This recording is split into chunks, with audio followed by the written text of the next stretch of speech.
So I feel like a nose shot of oxytocin, it would make us do all kinds of interesting, it would like open our brain up in a connection kind of a way. It's a fascinating molecule that has huge implications in trust. Yes. Which is when I first started reading about it, I was like, ooh, this is really interesting. Like if you have a group and you need to develop more trust, it could be a really interesting way. It could also, though, potentially get you into trouble if it's creating trust with somebody that you shouldn't trust. Oh, that is how con men work. I will tell you, my biggest concern with this book is it will get in the wrong hands. Like a question that I get that is the question, which is like, what's the difference between this and manipulation? And I think there is a terrifying line for me, and it was something that caused me some writer's block, I'll be honest, while I was writing, where I'm so terrified that these cues will be used for evil, not good. And they can be, and they are.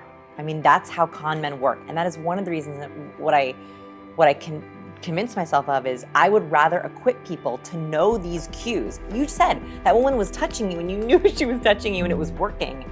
I would rather you be aware of the cues that are being sent to you to know I want this or I don't, because they are that powerful that if someone has bad intentions, they can still produce trust. And that makes me nervous. Yeah, I don't think you will ever be able to control stuff like this, but it would be a bit like, oh, I'm not going to teach mixed martial arts because the person might use it to beat somebody up. That's true. So it's like, I'd rather have the people that can use it to either, like you have done, overcome awkwardness and use it. I mean, even the book reads very much like a manual for somebody who wants to improve their life, take it to the next level. I think the subheadline on the back of the book, it says like, if you're tired of being overlooked, underestimated, or interrupted. Yeah, and underestimated, that was the one that really hit me, was giving people the tools. In fact, we've already talked about this, but being able to give people subtle cues that you want to interject. And a lot of people, I think, end up getting steamrolled and they get angry at the other person instead of going, I'm gonna take control here, to your point.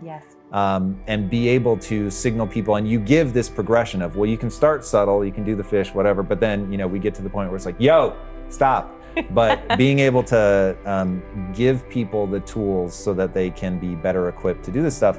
And then I definitely like, in relationships, it is so easy to be inside your own head, to have a paranoia about like, I wanna make sure that I'm following this or that I'm coming across well or whatever, that you actually stop reading the cues and then you can get blindsided.